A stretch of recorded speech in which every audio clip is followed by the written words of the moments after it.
Hello guys. Well, today I'm starting with this ear training course. There are a couple of things that we have to talk first. So this video will be attached to the lessons. For example, today I'll be posting the first lesson, that is minor seconds and major seconds, not augmented seconds, minor and major. The second lesson will be minor major thirds, and the third lesson will be perfect and augmented fourths, and so on. This will be this first part of the ear training course will be 6 lessons totally, dividing this in different intervals. So the first part of the course, it's about intervals. I started this course first of all to teach me because I'm a bit obsessive guy, and I want to listen to music, every kind of music, and I want to immediately know what it's happening. I want to listen to any sound like I listen to a word, you know, and know exactly what's happening. This is a really difficult task, but it's not impossible, and if we study and practice a lot, we can achieve this, but we have to work a lot. So all the other videos will be attached to this one, because I will teach first something really important for you to learn in order to be able to practice properly these exercises. I'm going to teach this, and then I'm going to talk a little bit about this course and my idea to further videos, right? But first I want to talk about this really shortly. You can research about this topic on other YouTube channels. I'm not a specialist on this, but I know what it's useful for me to in order to practice this kind of exercises. Okay, so first we need to talk about solfege. Like in Spanish we say solfeo.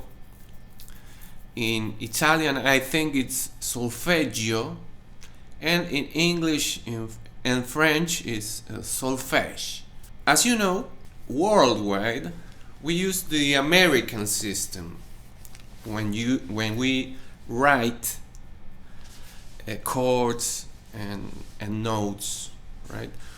So for example, here in Argentina we say la, which is this chord, right? All right, la. We say la, but Americans say a, right? Here in Argentina, for example, we write the letter A, but we say la. This is pretty funny because I used to teach here in my house, and I always taught this differently, backwards, right? I always say to a person here, when you say la, you have to write A. Okay, let's move on. So now I'm teaching this backwards. and it's really important that you learn this. Stick with me, all of you, because many of you probably don't know about this, because we have 12 different sounds for these 12 notes. In fact, we have more because of the sharps and the flats. Okay, so I'm talking about this because most of the people who see my videos are from America, but I have a lot of viewers too from France, Holland. So in order for us to learn this, I'm talking about this so we can practice this series of videos, and that I don't have to speak about this in each video. Okay, so American system is C, D, E, F, G, A, B, right? A major scale. I'm going to display an image here, and you will see the equivalences, right? C, D, E, F, G, A, B, and C again. Here in Argentina, for example, you always know that you have these 7 notes, like do, re, mi, fa, sol, la, si, do. So if you are an American, for example, here you have the equivalences, but for example, the note C, we say it do, right? And it's written like we talk. But Americans, you don't have to say do. You know, that's a verb. The notes are si, do, di, re, i, mi, f, fa, gi, so, a, la, bi, ti, si, do. This is quite complex to explain because there are a lot of things to talk about. For example, in Spanish, in basic music, let's say, you say, for example, do, re, mi, fa, sol, S-O-L, sol, la, si, which is the B, S-I, si, do. This is in basic music, right? Once you learn solfege, the sol becomes so, S-O, so, and the B becomes T, T-I. You might think this is strange, but it has a use that we're going to look at that right now. So remember, I'm giving you the sound you have to say, right? For the naturals, it's do, re, mi, fa, sol, la, ti, do. And when you sing, for example, a melody, in using the American system, the letter notation, it could be fine, right? Because you would say C, D, E, F, G. These are short sounds, and there's no difference then. But what happens when you want to sing a sharp? You can't sing C sharp, you know, it's awkward. These are two syllables. The sharp has I don't know, sh five letters. You need to, in order to practice solfege, you need to sing a short syllable. That's when this becomes useful. Let's see this other image. Here you have the 12 ascending notes, the ascending sounds, right?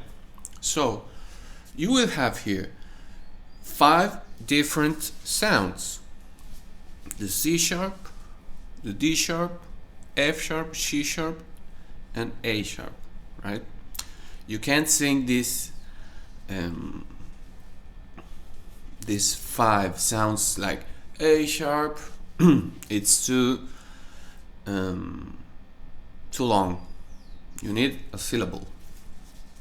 So let me say all these notes again, these 12 notes. So this will be do, di, re, ri, mi, fa, fi, so, si, la, li, ti, do. Now you can see why we don't say C to the note B. We say D. Why? Because here in this system, C is the C sharp. We say C to the C sharp. So, Si. Okay? And pay attention to this in order to make it easier. All these sharps has an E sound. Di, ri, fi, si, li. Okay? They have all this E vowel sound. And the consonant is the previous one. Do, di, re, ri, fa, fi, so, si, la, li. Okay, it's easy. It's easy. Once you learn the naturals, these sharps are easy to learn. And now let's move on to the flats. Here we have, then the sound changes here, and we have do, ti, te, la, le, so, se, fa, mi, me, re, ra, do. Again, really easy. All the consonant sounds are the same, and the vowel sound, in this case, in the flats, it's an E sound. So we have ti, te, la, le, so, se, mi, me. The only difference is here when we say re, ra, do. You can't say it's obvious. You can say re because re it's the natural. So you have to look for another sound. In this case, ra. Re, ra, do. Okay, these are the sounds that you have to use to name the notes. In each lesson that I post, I will add also this PDF with all these equivalences between the letter notation and the solfege syllables, like you've just seen now. Okay, what else? This leads us to two different systems. you have the movable do and the fixed do. Also, I'm not a specialist on this subject, but and you can research about this on many YouTube videos, I think. But the idea is that you can train your ears.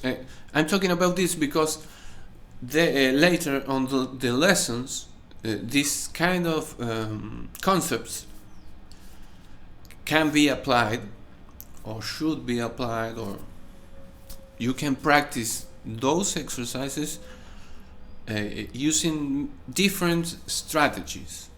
So that's why I need to talk a little bit about these two systems and a couple of things.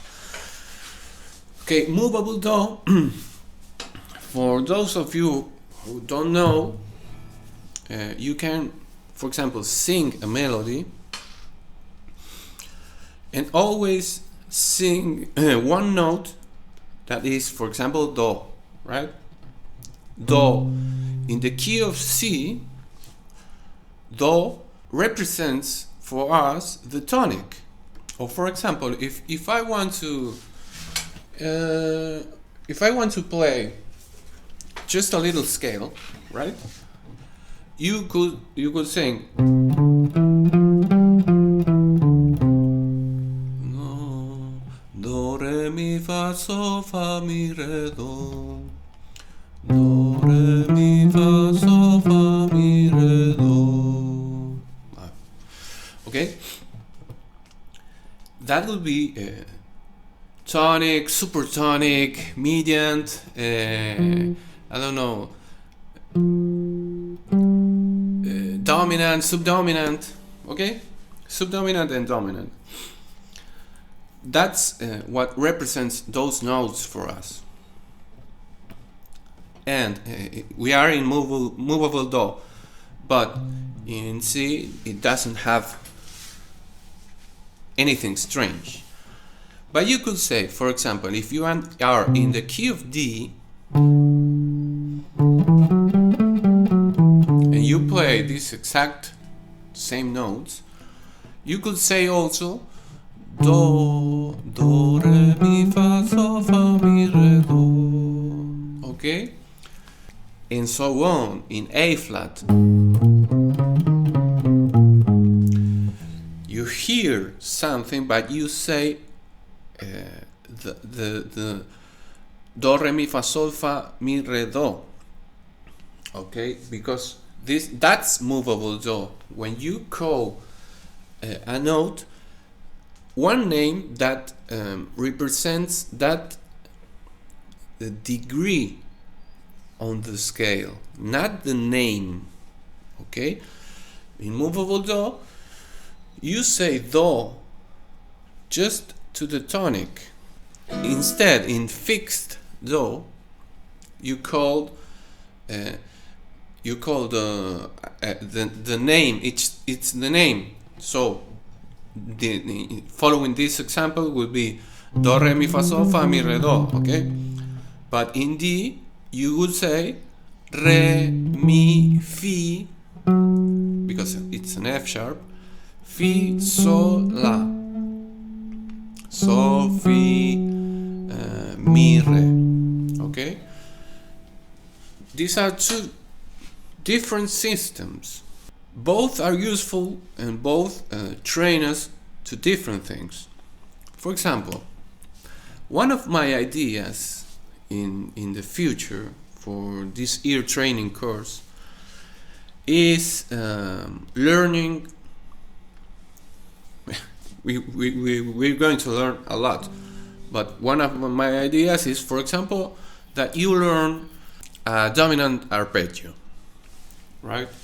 So you will have to sing this.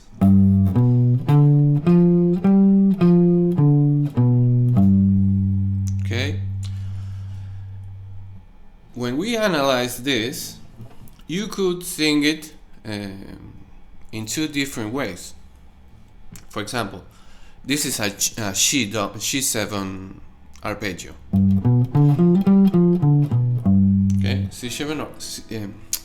C7 arpeggio. If you use the fixed do, this will be Sol, Si, Re, Fa, Sol. Sol, Fa, Re, Si, Sol. Okay? But if you use the movable do, then you would have to sing do, mi, sol, te, do. Do, te, sol, mi, do. Okay? This is useful. Why? Because you always know what you're singing, no? And you don't have to make a lot of thinking, to do a lot of thinking, because if we move this chromatically, like we are going to do, then you will have to sing Sol, Si, Re, Fa, Sol in fixed do. Le, do, me, se, le. La, di, mi, sol, la. Li. This if I want to sing an A sharp 7, this note, if this is A sharp, then this is C double sharp. It's not a D. If I want to learn theory perfectly. So this will be a problem in this kind of system.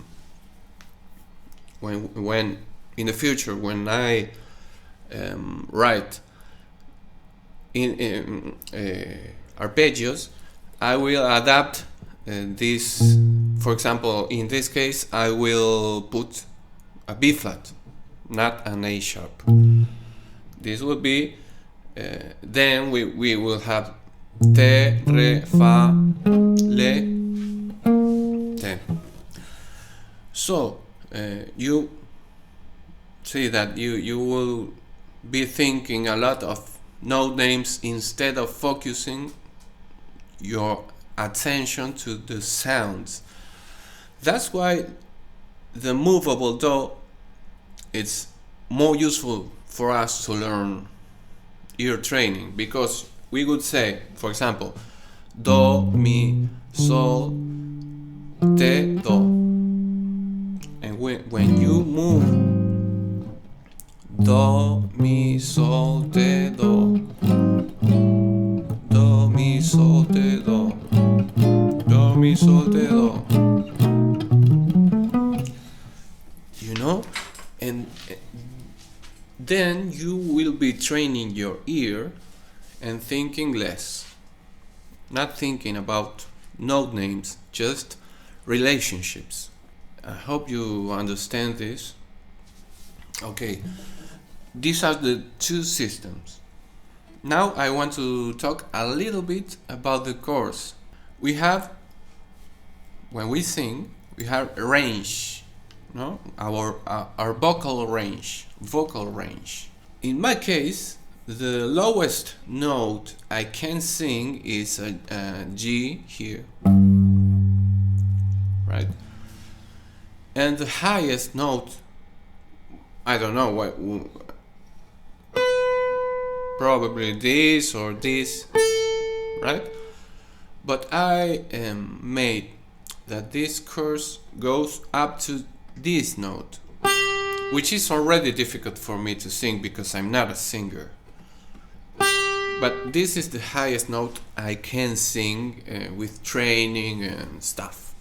My vocal range is pretty normal, so I decided that it would be a good idea to make these exercises using the same vocal range from G to G. These are 2 octaves. If you have a wider vocal range, that's great. and you will be able to sing more, to practice more. Then you will have to use your instrument, because these audios that I'm posting go from G to G. So all these exercises go from G to G. Okay? In the case of, well, the seconds and so on, I will, for example, the videos will be first the exercises, like I wrote them on Guitar Pro, and then I will talk a little bit about some things about these seconds, about the exercises. Well, another thing could be that this first part of the ear training will have 6 different lessons, but you could buy. You have 2 options in each video. You could buy just that lesson, or you could buy the whole course, right? Which is cheaper, I think, because each lesson would be $4 and the whole course would be $12, you know. But if you are not interested in the whole course, then you could buy just 1 lesson, or you can find this on my Patreon, on the lesson tier. One important thing: who can find this course useful? As I said before, I designed this for me in the beginning. Then I thought, well, I could do a file like this for my Guitareal lessons channel, because ear training is really important. Then I thought, who can take advantage of something like this? Guitarists, but this is useful for all musicians: sax players, bass players, piano players, trumpet players, clarinet, wherever. But this is also useful for composers, because if you want to compose a melody, you have to think about music, even when you are without your instrument. This allows you to, by doing these exercises, you have a deeper connection with the intervals, which are the colors you use to compose a melody. So arrangers, transcribers, I say composers, musicians, singers, everyone could use this kind of information to enrich and improve your skills, you know, because you need to have a deeper connection with the intervals, how you sing a sixth, a major sixth, you know. I can play it, but I can't sing it yet. If I give you this tonic, how does a major sixth sound here? Okay, or an augmented fifth, or the difference between a major and a minor third.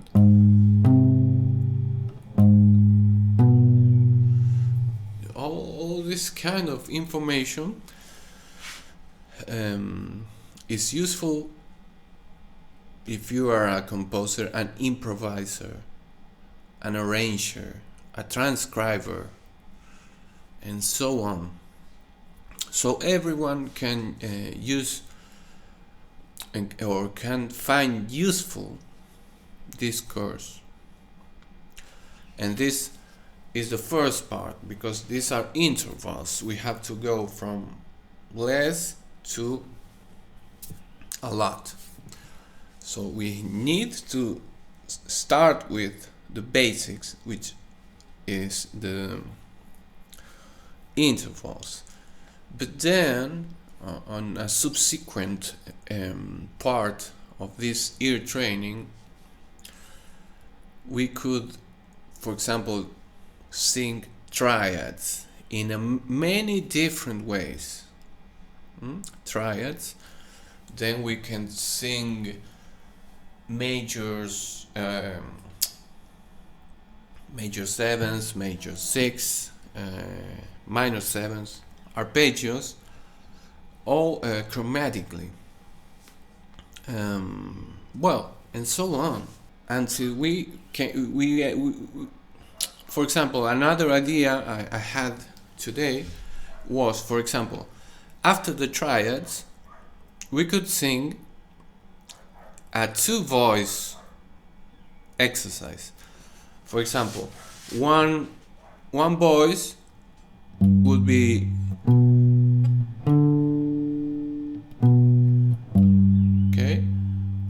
do, mi, move over do, mi, so, mi, do.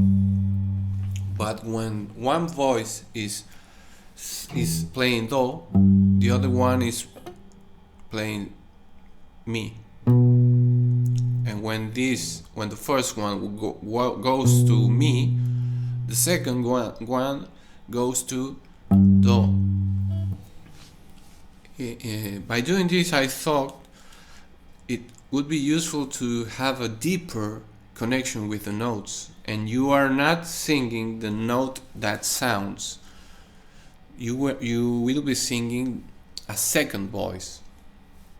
At first, both voices will sound, but the exercise will be that then you don't have one voice and you sing this while the other notes are sounding.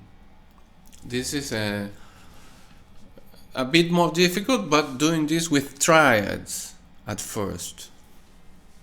Okay, I don't want to extend myself anymore because I know that people are impatient.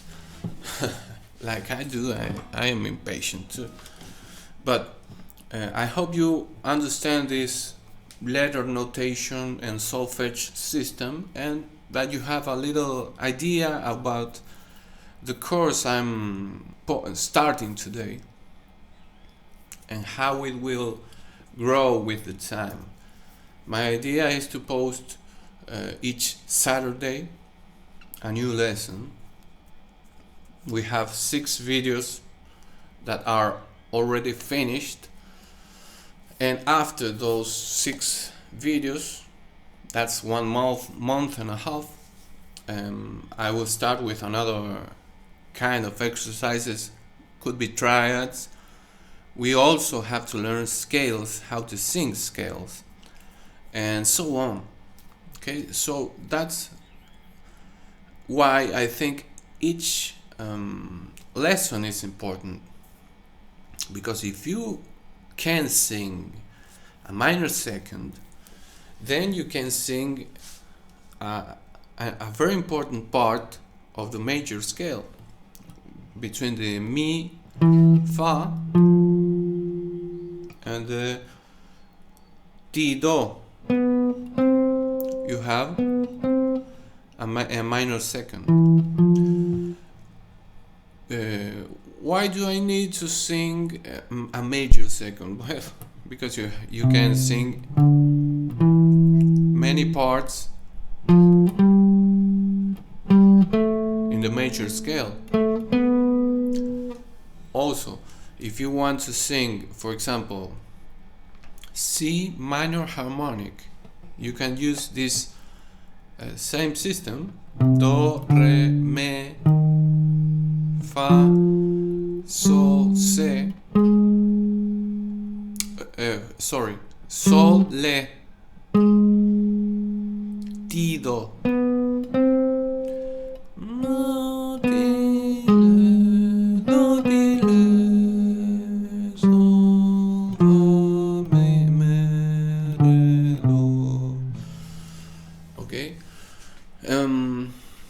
So the idea is that we can sing, even then I can write melodies, just melodies, and use this system.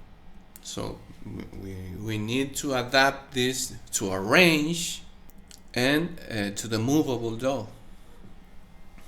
I will be posting a lot of information here, so I hope you like this, and I hope these kind of exercises help you to improve your ear and your playing, because everything that we learn, it affects our playing. Also, another thing, we're going to learn theory as well, because all these major seconds, major thirds, etc., I used a special system. So, for example, when we go on the major thirds ascending, because the videos have way different approaches. When we go, for example, just the major third ascending, you have,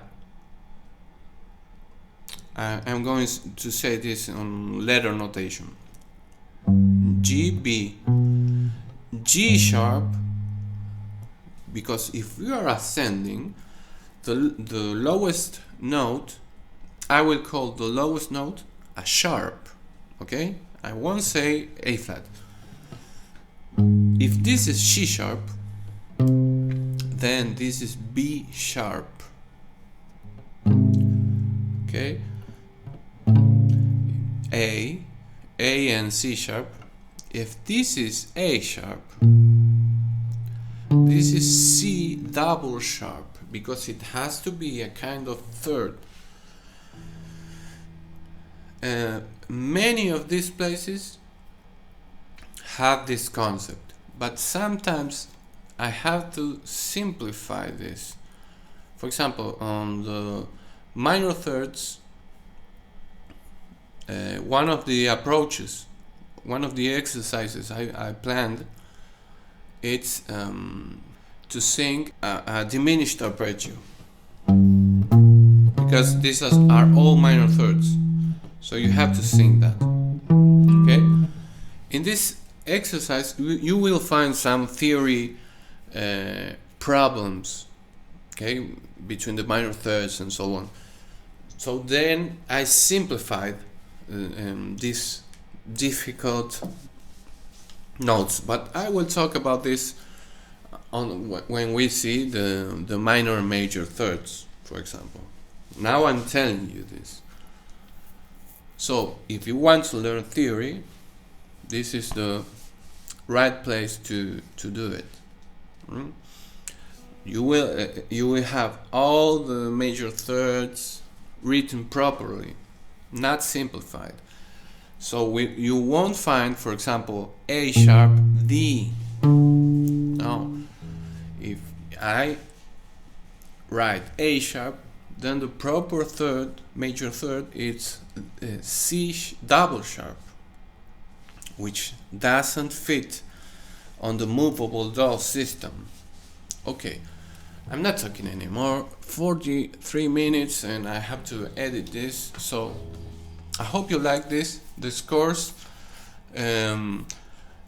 You can support me on Patreon and find all these exercises plus the transcriptions, 6 transcriptions per month that I post.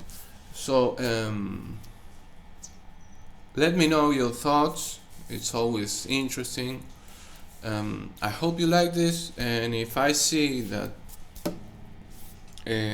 people like this, I will keep posting and planning different exercises, because when I write this just for me, I write it simpler. But if I see that people like this course, then I will pay more attention to details.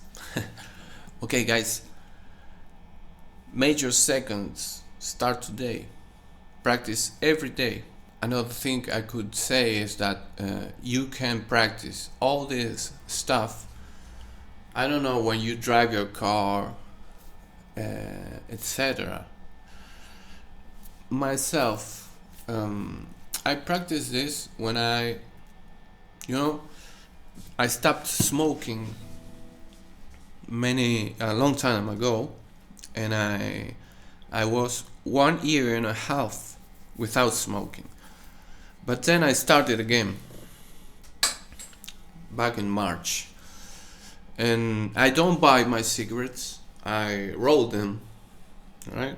I buy the tobacco, the paper, so on, and I roll them.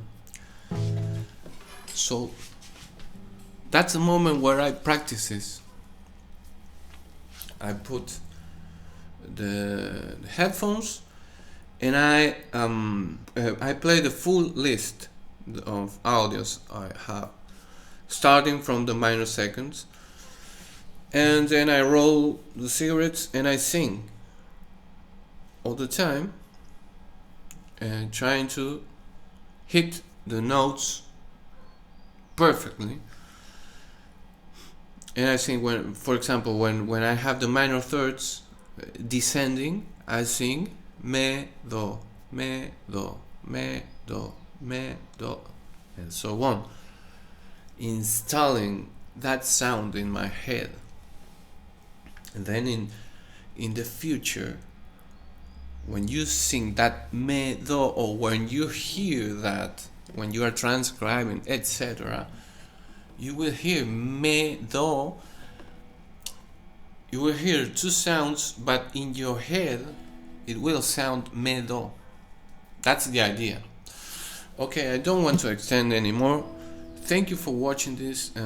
Subscribe, hit button like. I hope you like this, and let's start with the seconds today. Thank you for watching.